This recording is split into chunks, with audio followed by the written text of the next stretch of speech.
This is Climate One. The lack of affordable housing in the U.S. has contributed to a homelessness crisis and forced people to move farther away from urban centers. The easiest place to put housing is where there are no neighbors, or very few, which means sprawl. On the other hand, increasing density where there's already infrastructure and jobs could be good for both housing prices and the climate. Having housing that's located in a place where people don't have to drive everywhere, commute long hours, that's how we really reduce our carbon footprint. But building multi-story apartments in urban cores usually costs more per square foot than 1 or 2 story houses where land is cheaper. So how do we address the need for affordable housing and the climate crisis at the same time? We need to build policies around what we can afford, not what each special interest decides they want. Housing density as a climate lever, up next on Climate One. I'm Greg Dalton. And I'm Ariana Brocious. Stand up for your property rights before they get taken away. They want to take away your decision of where you're going to live and how you're going to live. We live here in this community just like they do. And while we respect their position, we'd like them to hear our side of it. We're really clear about the demands that we're making. We want 100% affordable housing. In those 40 bedrooms, there could be as many as 80 people. And if even 20 of them have cars, it will be a nightmare for this neighborhood. We want to be a city that includes Latinos, includes African Americans, that includes seniors, that includes people who have limited income. We do not want to be a city that is just overtaken by the highest bidder, but that is what the city is becoming. One of the guys that I work with currently, he commutes from Tracy, and he says that he starts his shift at 6:30, but he leaves his house at 3. We do not want to put the lives of our citizens at risk through what I would call ill-advised, multi-unit, high-density units. Wow, I hear a lot in that news montage. I hear fear of traffic, fear of displacement, and a racial dog whistle about ill-advised density bringing in others. And yet in California, a historic undersupply of housing has led to soaring prices and an increasing number of people without homes. And it's not just California. We're facing a housing crisis nationwide. Home prices have risen more than 30% over the past few years, and rents are rising sharply too. A lot of cities that used to be affordable just aren't anymore. It's estimated that we're 3.8 million homes short of meeting our housing needs. That's a big deficit. Yeah, it is. One proposed solution is infill development. This is building in vacant or underutilized land, usually in urban areas. It can also mean adding more density to existing single-family home neighborhoods by changing zoning to allow things like accessory dwelling units, which are more commonly thought of as guest houses or maybe mother-in-law units. Increased density tends to decrease reliance on cars and thus cut carbon footprints. Right. Walkable neighborhoods are desirable neighborhoods. Yet when most people think about housing and climate, they may think about replacing gas furnaces and stoves with heat pumps and induction cooktops. That's all good, and transportation is a bigger lever. To find out how we might help mitigate both the housing and greenhouse gas crises, I talked with California State Senator Scott Wiener, a conversation recorded in front of a live audience at the Commonwealth Club of California.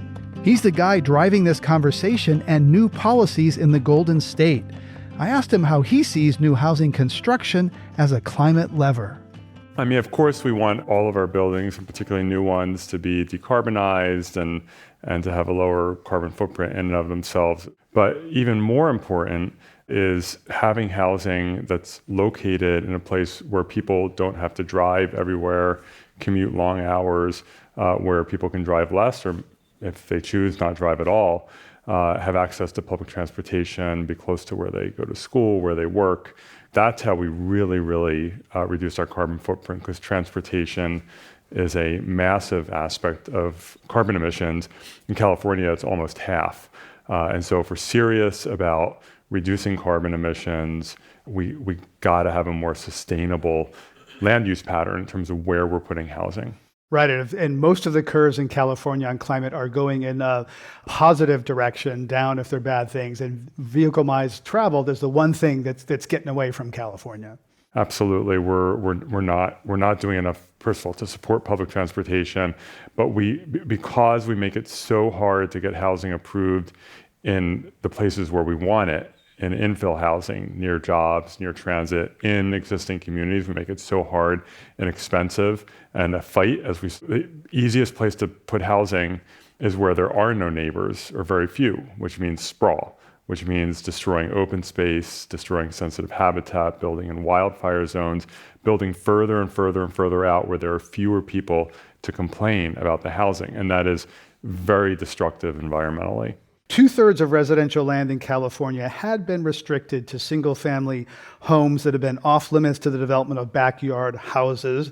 A law you authored changed that, yet it hasn't opened up a whole lot of new supply. So why is it so hard to build affordable housing in the world's 5th largest economy? Well, in terms of zoning, you're right. The large majority of land in California was zoned only for single-family homes. And what that means, just to put it in totally plain English, means every other kind of housing was banned.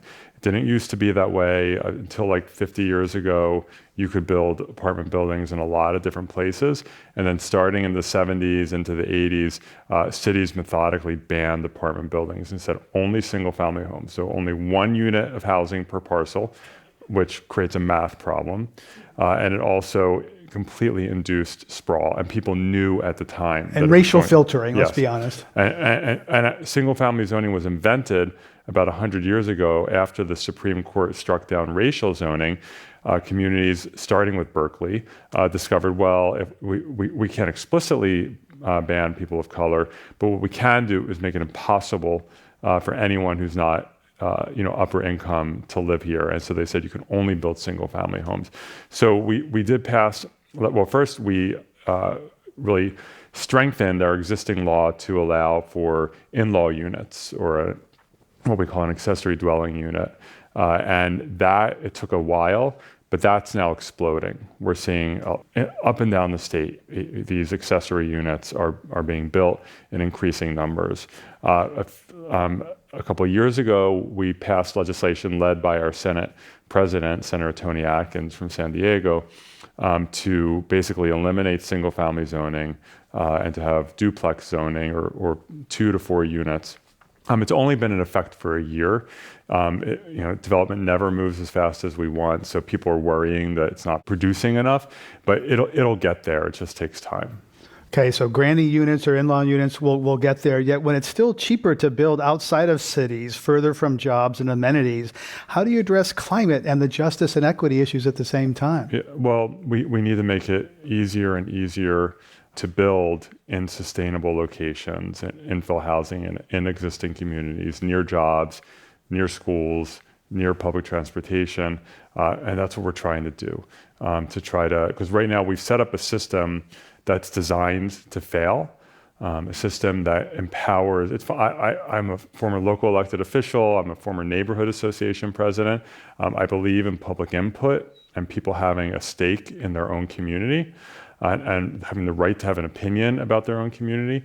But we've gone so far beyond that we have endless process that can take years and years and years, even if you're building within all the rules.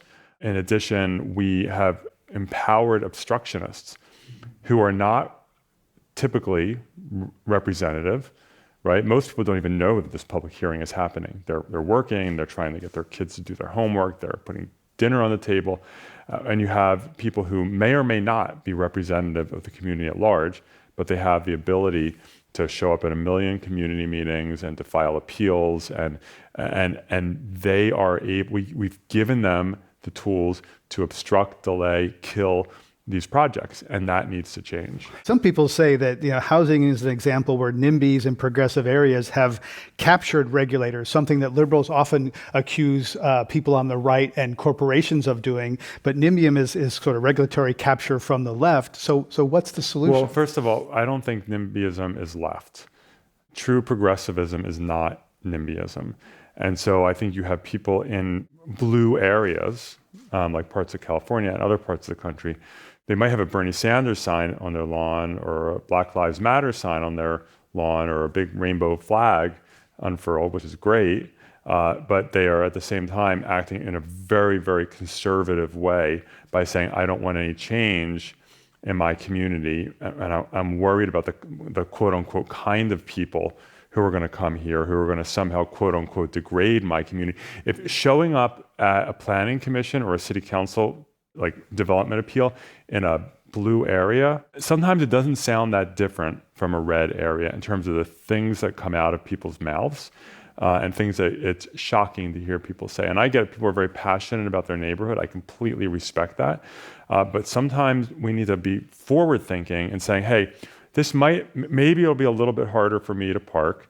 Maybe there will be a view that I've had for a long time that isn't quite as good anymore.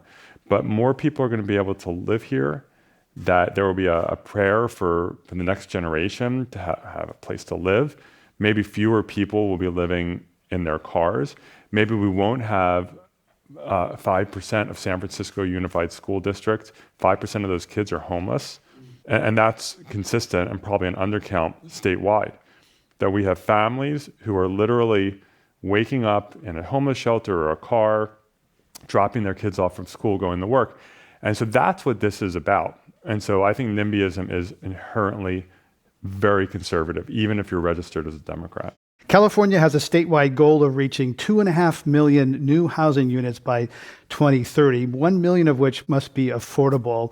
New housing construction has fallen behind demand for decades, and for decades, cities and counties have not met their goals and not much has happened. Now those jurisdictions face financial penalties for not meeting state-mandated levels of new housing.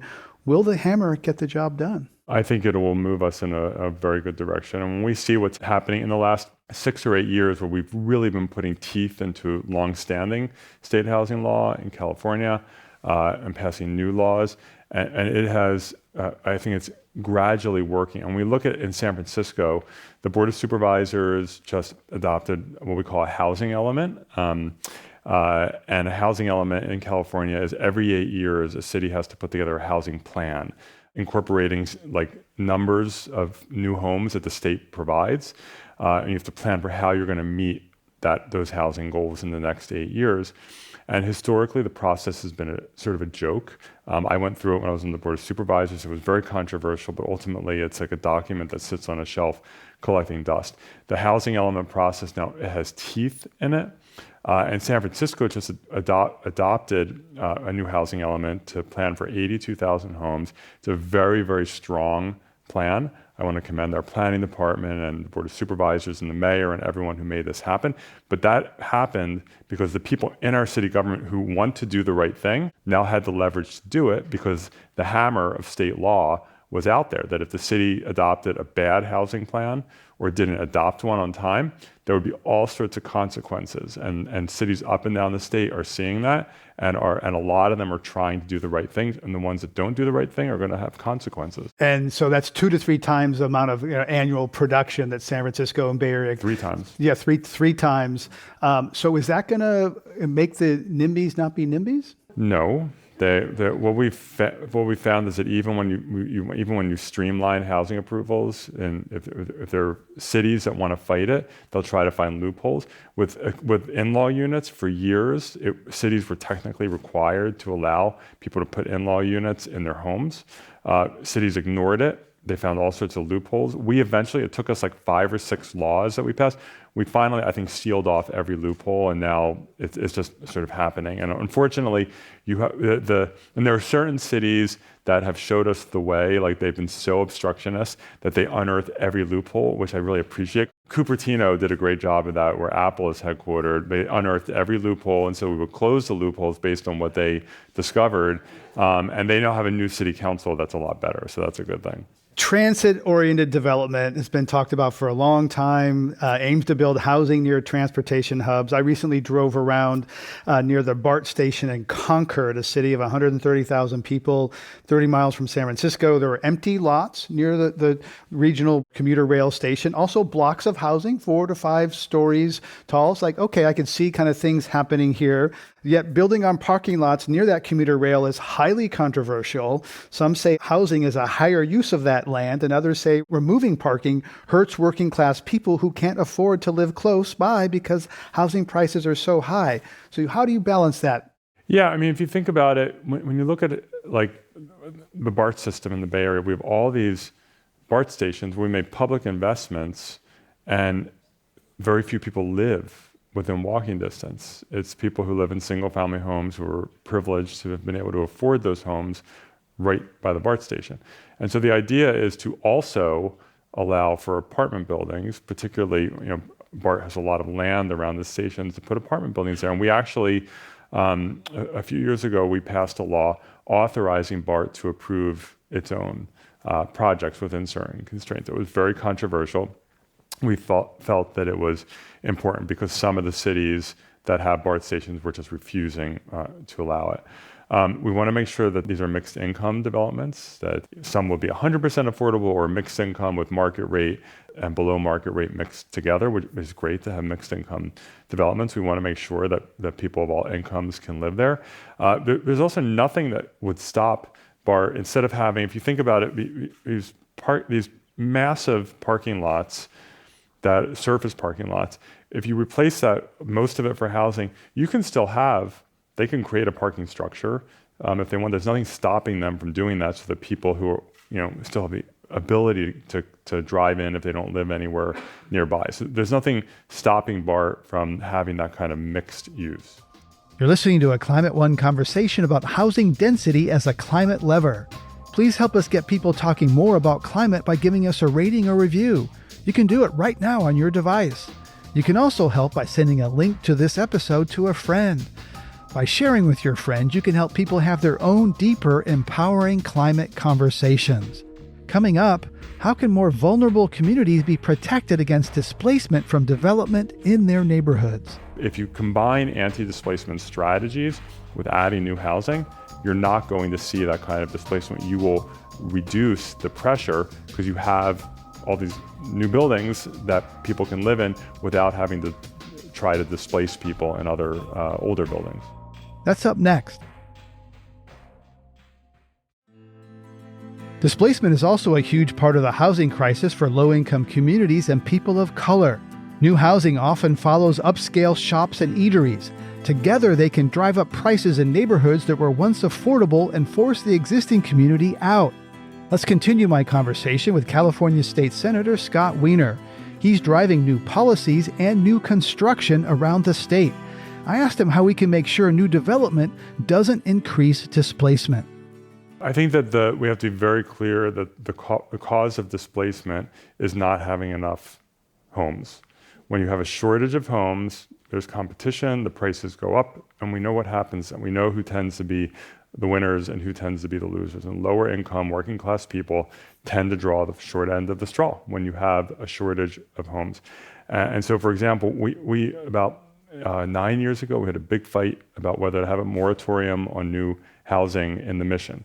And there were advocates in the Mission who were pushing for that because they were very concerned that new construction was going to push out. This is a historically Hispanic part of San Francisco. Yeah. And what they pointed to correctly was that over the last prior 10 or 15 years, something like 8,000 Latino families had left the Mission. And while some of those families no doubt left because they went and maybe bought a home in the Excelsior or went to Daly City, there were clearly a significant number of Latino families that had been pushed out of the Mission. But if you look at housing construction over that same, 10 or 15 year time period, almost no new housing had been built in the Mission. If you ranked San Francisco neighborhoods for that time period, the Mission was very close to the bottom. That's changed over the last decade. But at that time, we were seeing massive displacement in the Mission with almost no new housing being built. And that is because the Mission is an amazing neighborhood. It is central, it's great weather, it has good transit, it is a beautiful, wonderful neighborhood. And a lot of people wanted to live there. And that jacked up the rents and it gave landlords incentives to evict people and all that. And so that having a shortage of housing is the core driver of displacement. You can have a bad situation where you allow for new housing where you're demolishing old housing and displacing people. And that's why new development needs to be accompanied by anti-displacement strategies, like not knocking down apartment buildings where people are living just to replace it. And in the narrow circumstances where it does make sense to replace a building, taking care of the people who are there by giving them temporary housing and then bringing them back paying the same rent, which we've done in some developments. We need strong renter protection so people aren't evicted. So if you combine anti-displacement strategies with adding new housing, you're not going to see that kind of displacement. You will reduce the pressure because you have all these new buildings that people can live in without having to try to displace people in other older buildings. So there's often a formula that new construction has to be 30% affordable. Is that enough? First of all, you need projects to be able to pencil out. So we have publicly funded projects that are typically 100% affordable, where we use tax credits and bond financing and so forth. When you're talking about private development, San Francisco's inclusionary, the required affordability is like 20 or so, 21%. Different kinds of projects pencil in different ways. So there are some smaller projects where 21% may not be feasible for that project. Larger projects, especially projects that also maybe include office or other economic drivers, can probably support a higher percentage of affordability. And so we want to make sure we have these mixed income projects, but we also need to make sure that they pencil out financially, because you can say we want 30 or 40 or 50% affordability, but if the project doesn't pencil out, 50% of zero is still zero. Right. It still has to attract capital to do that project, because even the state doesn't have enough money to build all of this. Yet we're still talking about $1 million a door. I mean, is it really ever going to really, build enough housing when it's so bloody expensive in this area? The cost of construction is off the charts, and it's higher in San Francisco than elsewhere. It's going to be higher. I mean, it's more expensive to do anything in a place like San Francisco or New York City, in these big cities, but it's way, way, way too expensive. And how do we get it down? Well, the process cost adds to that. If it takes 3, 4, 5, 7 years to get something approved instead of like 3 to 6 months, which some of the laws that we've been able to pass that streamline permits say that the city has to give the permit within 3 to 6 months, depending on the size of the project. So 3 to 6. So for example, I'll tell you, Bridge Housing, which is the largest nonprofit affordable housing builder in California, told us that after a particular law that I authored was signed into law, SB 35, once that happened, their average time to get a permit to build dropped from an average of 7 years to an average of 4 months. Wow. And so when you think about it, if you have a project that goes on and on, that it's just dragging on, and appeals and lawsuits and endless process, you think about all the architects and the lawyers and the consultants and everything, that is very expensive and adds to the cost. We have a construction workforce shortage in California. That drives up the cost. We want to make sure we need to train more construction workers. We have much less control over the cost of materials, and we know that construction materials have gone up in the last few years, but it is way too expensive, and it is a problem. Right. So prior to the pandemic, office vacancy rates in San Francisco was about 4%. Today, it's around 26%. Nationally, that number is about 12%. Can cities in California around the country convert some of those empty offices to residential? Last year, we passed legislation that facilitates commercial conversion. And that typically is going to be strip malls or office parks or sort of low rise. When we talk about downtown San Francisco, converting high rises to housing is very hard. And it can be very cost prohibitive, because if you think about how the plumbing, for example, it's very centralized, right? 1 bathroom per floor. It's not per unit. So you have to completely restructure the whole building. It could work for some high rises, but for many it won't be feasible. I also just want to say, and this is just in defense of the great city of San Francisco, our obituary has been written 1 million times. And every time we come back stronger than before. Downtown is obviously going through challenging times. It is more vibrant now than it was 6 or 9 months ago. The owners of the Transamerica Pyramid are making a massive investment in that building. And I think downtown San Francisco will come back.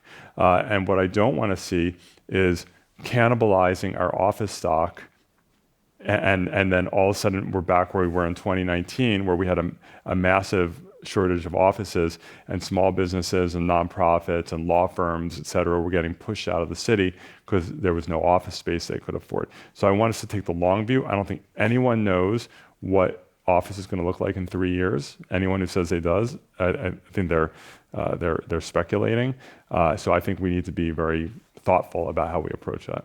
Environmental regulations like California Environmental Quality Act, the National Environmental Policy Act, often used to slow down. They've been weaponized. Should they be reformed or relaxed in some way? Yeah, massively. Massively. The California Environmental Quality Act is I refer to it as the law that swallowed California. This is a law that was created in the 1970s for excellent reasons. And I'm not one to say CEQA should be repealed. CEQA needs to be refocused on actually protecting the environment, and CEQA needs to be turned into a climate action law, which right now it is not.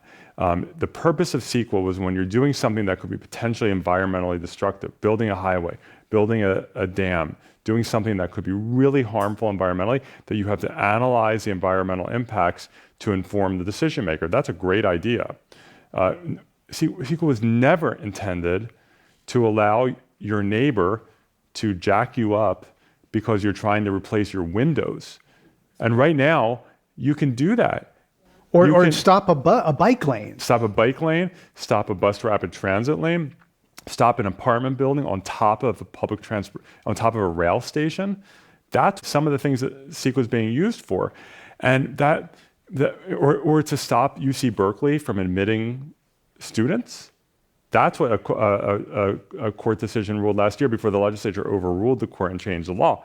And so when you look at some of the things or to stop solar, that's used for that too.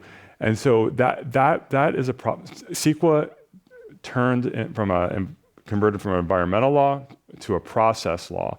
And I'm not saying there are times when CEQA can be used to stop really bad projects, but there are a lot of good projects that either get killed or delayed and become more expensive or get chopped in half. And anyone who can hire a lawyer, you can be a CEQA player. And you can delay and stop projects, and that is government at its absolute worst. It's not democratic. Again, CEQA is the California Environmental Quality Act. What housing and city models do you look at elsewhere? Who's getting it right? You're an expert on housing here in California. Look around the country. What do you see that's real bright spots? Well, I think there are cities that their rents. This is pre-pandemic. The pandemic scrambled things up a bit. That built a lot of housing and rents came down. Like Washington, D.C. was one, Chicago was another. I'm not saying they have perfect systems, but it show, and these are great, amazing cities. I'm a believer in social housing, which we used to call public housing, publicly built and run housing, typically mixed income. And we used to do that. Ronald Reagan killed it off in the 80s, which is, by the way, when homelessness started to skyrocket. That was not a coincidence. We need to get back to significant public investment in social housing. So a group of us went to Vienna last September, and they have an amazing social housing system, but other European cities do as well as Singapore. And it's a really great model. It doesn't have to be the entire housing system. It's not about taking people's homes away, but it should be there as a bedrock just to make sure that everyone has a home and can afford a home. That should never be a question in a society about whether someone has the ability to have a home. Having a home should never be a privilege. It should be a right, but it can only be a right if we have enough homes for everyone who needs them. Even Hong Kong, one of the most capitalistic places on the planet, has a lot of public or social housing. For how long can the California ecosystem continue to support population growth? I don't agree that building new housing is what drives population growth. People move where they want to live. But the lack of it can drive people out of state. It can, but let's be clear. We stopped building housing in a meaningful way decades ago, and our population for decades continued to grow. And what that meant was we had more homelessness, we had more overcrowding in homes, and so I just don't agree that if we stop building housing, it's going to just people are going to stop coming here. They're going to still come here. And even though we have, in the last few years, California's population growth has plateaued and then shrunk by a tiny amount, I don't know that's going to continue. We've been discussing housing as a climate lever with State Senator Scott Wiener. Thank you, Senator, for coming here and for your leadership on so many climate issues. Thank you. Thank you. Coming up, what effect might generational divides have on addressing the housing crisis? That generation is spending untold money through private equity and investment to buy up every single family house in the country. They want to make the whole population below them into subscribers and not owners. So this is economic warfare. That's up next. Talking about housing supply and prices is really difficult and personal. To discuss the best solutions for the housing crisis in an equitable and climate-conscious way, I had a conversation with Jennifer Hernandez, a lawyer and leader of Holland and Knight's West Coast Land Use and Environmental Group, and Ben Bartlett, the vice mayor of Berkeley, California, which hasn't always been as liberal as we know it today. Ben started by sharing his story. I was living my life as a normal young person in Berkeley, having fun, and then all of a sudden, my mother and her friends lived in a house with a bunch of seniors, retired school teachers. They were all victimized by their landlord, who was prepping the building for development. And so they turned the water off, the heat off. It was a very intense situation of economic eviction. They damaged their cars, all things you read about, all the horror stories. And when they left, I was like, okay, we'll just have them go to senior housing. And then I saw there was no senior housing. The wait list for senior housing, I was told, was 14 to 17 years. And I didn't quite understand. I was like, wait, this is America, right? These are taxpayers. They've done their duty, and now there's nowhere for them to go. So at that moment, I realized that there was a thing called a housing crisis, and there's also an economic crisis and a crisis of disrespect of our people. So I decided to get involved and address some of these issues. Jennifer, your father, and I believe both of your grandfathers, were steel workers in Pittsburgh, California, where you grew up. How did your upbringing shape your understanding of the relationship between jobs and housing? Sure. So we had grandfathers, everybody in town mostly had good union jobs. And one of the things that came with in America was the opportunity to buy a small home. And that small home became a piggy bank, because every month paying even a modest amount of mortgage was paying in part to your own family's equity. And the housing crisis really hit first for both grandmothers, who spent each almost 20 years as widows with no income, and then for my dad, who was laid off permanently from his job at age 56. It was the fact that they owned their house outright that allowed my sister to stay in college, my younger sister, and ultimately has provided for their old age. That's the American dream. Home ownership was affordable in Pittsburgh. Our family could have never afforded to live in Berkeley. There are different levels of affordability.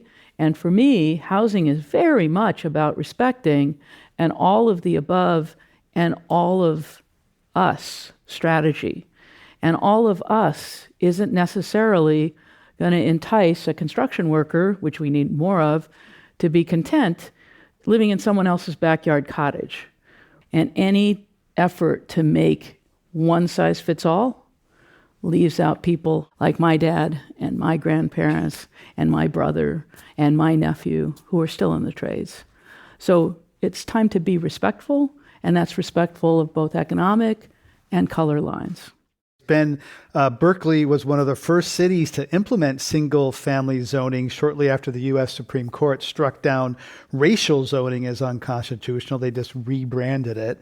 Now Berkeley's housing element or housing plan commits the famously liberal city to address its historic underinvestment in communities of color. Will that really happen? Yes. It will. And it's important to realize, too, housing is the fulcrum of the economic health of a society, because you can live in high-resource areas, your house itself can become a source of wealth, and there are good schools and good jobs nearby. So in Berkeley, we are, of course, the home of single-family zoning, or exclusionary zoning, or race zoning, as I call it. Which is kind of shocking for a city that's known to be so liberal. That was new to me learning from you. Well, there's a reason why Berkeley is home of the countercultures, because they're reacting to the dominant paradigm at the time, which was hardcore elite conservatism. So the Berkeley radicals were butting up against the power structure. And that structure still exists, as we heard earlier. They're landowners. They may be liberal in politics, but they are still the landowning elite. And it's land hoarding is what we're talking about here.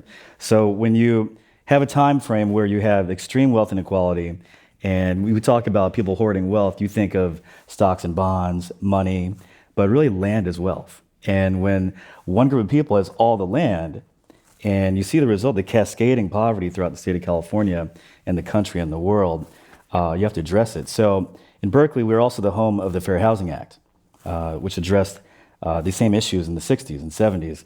And so now we have this buttress to really change all the zoning and allow people to just have smaller apartments and duplexes and things in wealthy areas, and therefore achieve, hopefully, and I believe we will, economic and racial diversity in these high-resource neighborhoods. But when you say duplexes and density in wealthy areas, they hear black people, they hear color, right? That's code for like, right? I mean, right? So are those wealthy areas in Berkeley going to accept more density when they've somewhere, whether they acknowledge it or not, that means scary people?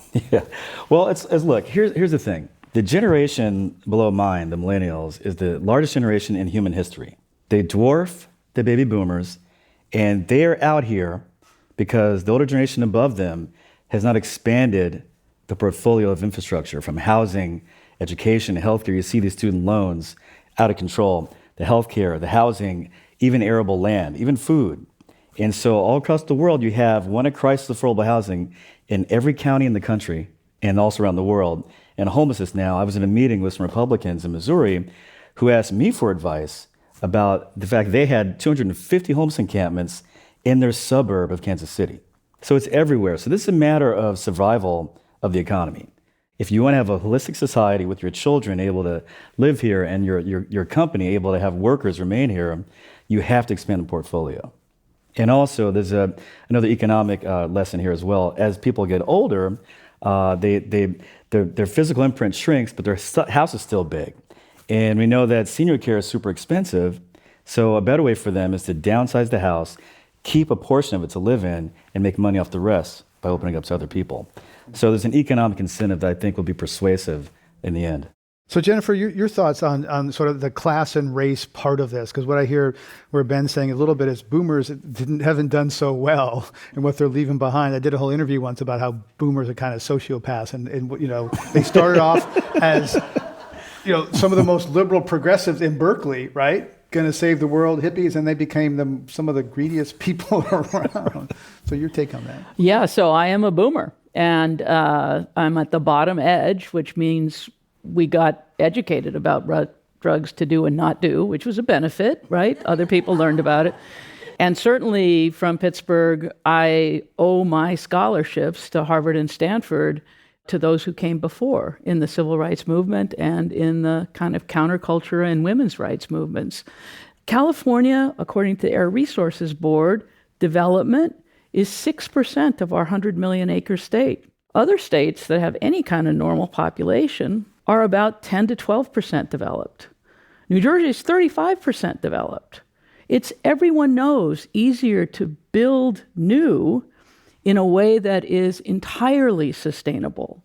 Net zero for greenhouse gas, the most water and energy conserving structures that we know how to build are the current building codes.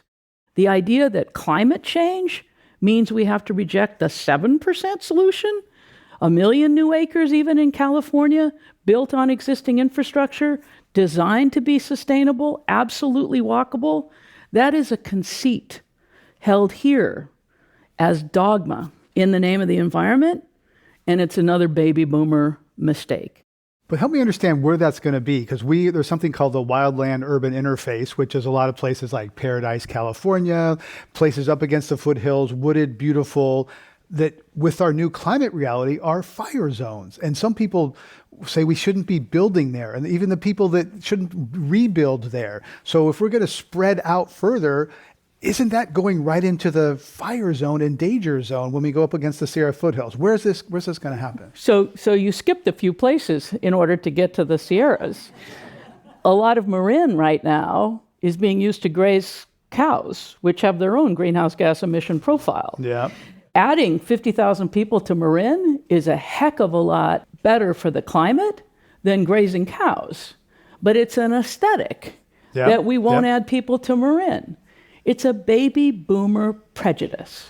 And it's not about the environment. It's also racial prejudice. I completely agree with you there. I wrote a piece called Green Jim Crow about the use of environmental law to promote racism. Ben, what do you think? Would you rather have, and this is not either or binary, maybe it's and, but the trade-off between more densely populated in cities like Berkeley or, building out? It's both. I mean, we need the whole portfolio. And you make excellent points too, I got to say. We need the urban centers, of course, because that's where the most heightened human activity is in the world. That's where the healthiest, the wealthiest, most opportunities. It's the place. And low carbon footprint. And low carbon footprint, of course. And a place that traditionally people of non-majority status have done well. And then we also need to expand elsewhere as well, because looking at the state of the state, we have more than 100,000 homeless people. We have a burgeoning workforce that is leaving the state. And we have so many people commuting so far, living in their cars. We've got to address the whole panoply. You describe what's happening in desirable neighborhoods as intergenerational warfare. How so? There's this movie Tenet, a sci-fi film, came out recently. It's a very talky movie, but there's a line in there which sticks out. It's when the main character is asked, why do you think the people in the future are trying to kill us? Because they're at war with the future. And he says, well, that's how it is. It's every generation out for themselves. So, right now we are all, at least my generation and below, are in a defensive trench hole position, fending off attacks from the older generation. And for instance, my old boss went to law school. I think he paid $15,000, right? You wouldn't even know what my student loans are. Multiple six figures. Everything that they got when the getting was good, they locked up and kept for themselves. It's almost like the 10 families that own some third world country. We're replicating that. Where this 1%, as we call it, but it's really a different kind of number, controls all the resources and makes you fight to death to get your share of it. Case in point, California is 49 out of 50 for homeownership. That's ridiculous. And at the same time, that generation is spending untold money through private equity and investment to buy up every single family house in the country. They want to make the whole population below them into subscribers and not owners. So this is economic warfare. And owning a house is the way that most, certainly since World War II, the biggest source of family wealth, the biggest way that families accumulate wealth. So you're saying that it's concentration more and more on top, and the people are going to be subscribers and never owners. Right, and the trends involve artificial intelligence, decimating white-collar work, so on. Automated transportation is coming as well. So the complete decimation of the transportation sector job-wise.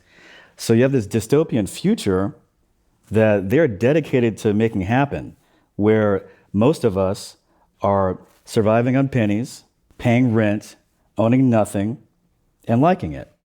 It's been blue-collar displacement, but white-collar people, they're coming for you. You're not safe anymore. Right, they're not safe at all. They're done. If you've used ChatGPT, you see it coming.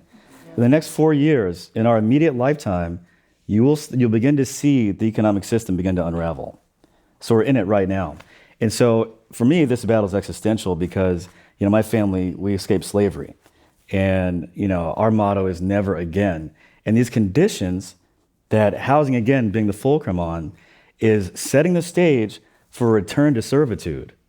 And it's not acceptable. So we have to join this fight. Yeah, so I think that you've opened my eyes to still more badness. Thank you, Ben, for coming. But, while all you youngsters have been suffering out of sight for my generation, we've been chasing gremlins. There's a law professor who calls procedural perfectionism a new value. that is overwhelmed all other values. So CEQA is about the California Environmental Quality Act, is about procedural perfection. Have you studied everything, including stuff we don't even know we have to study, to the nth degree, to the satisfaction of a 62-year-old judge who majored in social studies and is a conservative white homeowner? And if not, go back and do it again. But you wonder about your $1 million per door cost, and it's value-based decisions, standard-based decisions, and process-based over legalism that has created a policy suite in California that isn't replicated even in the rest of the country. It's choices we've made. And we need to be bolder about working together across the generational lines to break it down. So Jennifer, what's the solution? California it's totally simple. We need to join the rest of America in designing and regulating homes to 4 times median income. It's a magic number. If your median priced home is no more than 4 times your median income of households, you have a healthy housing market. And the median income changes depending on where you are in California, but it's roughly $80,000 to $120,000. Californians make a lot more than the rest of the country. But we need to build policies around what we can afford, not what each special interest decides they want and has enough political clout to enforce.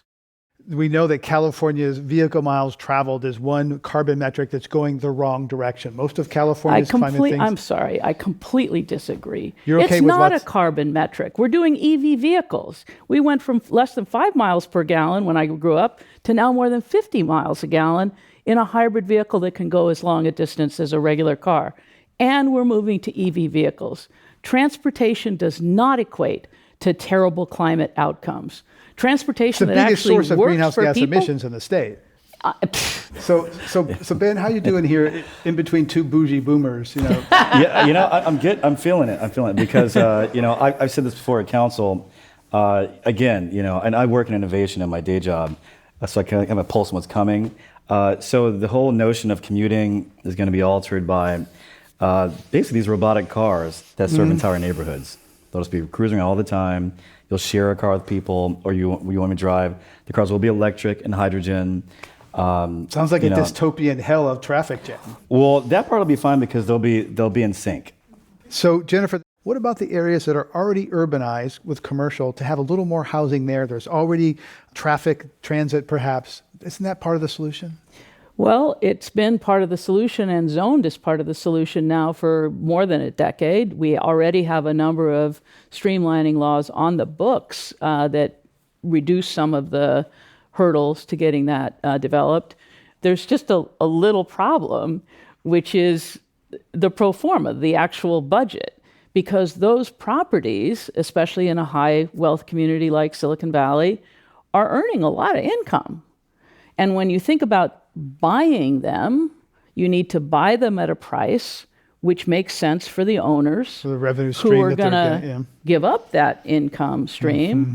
And then you have to put $1 million per apartment buildings on them and hope that you can find enough now, in that case, probably $8,000 a month renters. Because we're not buying or building anything at scale at home ownership. It's all rental apartments. And so the fact is, and that's before you add the 20% inclusionary for mixed income, the fact is those projects haven't penciled. If they did, they'd be being built. Ben, you seem to be questioning capitalism, the kind of private equity buying up homes, the kind of hyper-capitalism, which is very different. Let's be honest, hyper-capitalism today, is it serving us well? Well, it's actually like hyper-financialism. It's the Wall Streetification of stuff. Because capitalism is neutral. It's like electricity. It can heat your home or it can fry you in an electric chair, right? Electricity is power. Capitalism is a very efficient means of harnessing human power. And it drives innovation, it drives cooperation, it pushes excellence and increases growth. And there's no question that American capitalism, at least our American form of moneynomics, has led to the greatest prosperity in human history. For most of the world, too. And every year it gets better than the one before. So I do think, like everything else, capitalism needs to constantly be modulated and cause to challenge itself, cause to grow, because right now our ecosystem is on the verge of collapse. They're saying that we're going to lose half of all species in the next 40 years. So we need to just put some new incentives here so we can put our energies into something that will cause benefit to the world. So Jennifer, balancing capitalism and environment and human nature. You know, there's that whole golden rule thing. It's simple, stupid. It works for me. I think it actually works more broadly, and it has been an underpinning of American capitalism before it became Wall Streetification. I love that phrase, because the idea that you could do financial manipulations at a level that brings down the global economy by playing around with secondary mortgage markets, that's not inherent in capitalism. Capitalism is working hard, being able to save money, buy a house, raise your kids, and hopefully have the next generation do better than you are. So a little bit of return of the golden rule and frankly of civil rights. We've managed to park civil rights underneath some weird environmental justice only prioritization, which is an important part of civil rights. But what about upward mobility? What about equal opportunity? What about respect for people who didn't go to college and don't work on a keyboard, that do work with their hands, that we rely on every day? And we need a lot of those people to electrify things, and we need a lot of electricians in this country, in this state, that we don't have people to work with their hands. And where are they going to live? So it comes to housing as the fulcrum. I like that a lot. Back to Pittsburgh and the steel workers. Ben Bartlett and Jennifer Hernandez, thank you so much for joining us here on Climate One. Let's give them a round. On this Climate One, we've been talking about addressing the housing and climate crises equitably. Climate One's empowering conversations connect all aspects of the climate emergency. To hear more, subscribe wherever you get your podcasts. Talking about climate can be difficult and hard, and it's critical to address the transitions we need to make in all parts of society. Please help us get people talking more about climate by giving us a rating or review. You can do it right now on your device. You can also help by sending a link to this episode to a friend. By sharing, you can help people have their own deeper climate conversations. Brad Marshland is our senior producer. Our managing director is Jenny Park. Our producers and audio editors are Ariana Brocious and Austin Colon. Megan Basilia is our production manager, who co-produced this episode. Our team also includes Wency Shada. Our theme music was composed by George Young and arranged by Matt Wilcox. Gloria Duffy is CEO of the Commonwealth Club of California, the nonprofit and nonpartisan forum where our program originates. I'm Greg Dalton.